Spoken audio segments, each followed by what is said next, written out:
नमस्ते प्रणाम दोस्तों, कैसे हैं आप लोग। उम्मीद करता हूं कि बहुत ही अच्छे होंगे। दोस्तों, सारेगामा हम भोजपुरी से खेसारी लाल यादव जी के आने वाली गाने का पोस्टर का इंतजार था और फाइनली पोस्टर भी रिलीज हुआ हो गया और टीजर का भी रिलीज डेट आ चुका है।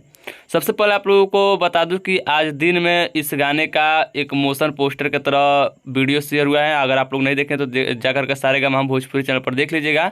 बाकी देखिए, अभी अभी पोस्टर शेयर हुआ है। पोस्टर पर गाने का टाइटल लिखा गया है एगो वरदान, जो कि इस गाने का टीजर को रिलीज किया जाएगा आप लोगों के बीच में कल 12 अगस्त को सुबह 11 बजे सारेगामा हम भोजपुरी चैनल से। तो आप लोग तैयार रहिएगा। बाकी इस गाने को बबुआ विकास टपासवी लिखे हैं और म्यूजिक इस गाने में कृष्णा बेदर्दी जी का रहेगा और खेसारी लाल यादव जी सिंगल इस गाने में गाए हैं। और वीडियो में खेसारी लाल यादव जी के साथ में फैक्ट में निशा पांडे जी दिखेगी, जो कि कल इस गाने का टीजर आ रहा है और टीजर में ही आप लोगों को पता चल जाएगा कि पूरा फुल वीडियो सॉन्ग कब रिलीज होगा।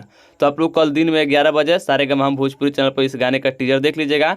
बाकी दोस्तों, आप लोग इसके बारे में क्या कहना चाहते हैं कमेंट करके बताइएगा और मैं मिलता हूँ नेक्स्ट वीडियो में। तब तक के लिए जय हिंद, जय भोजपुरी।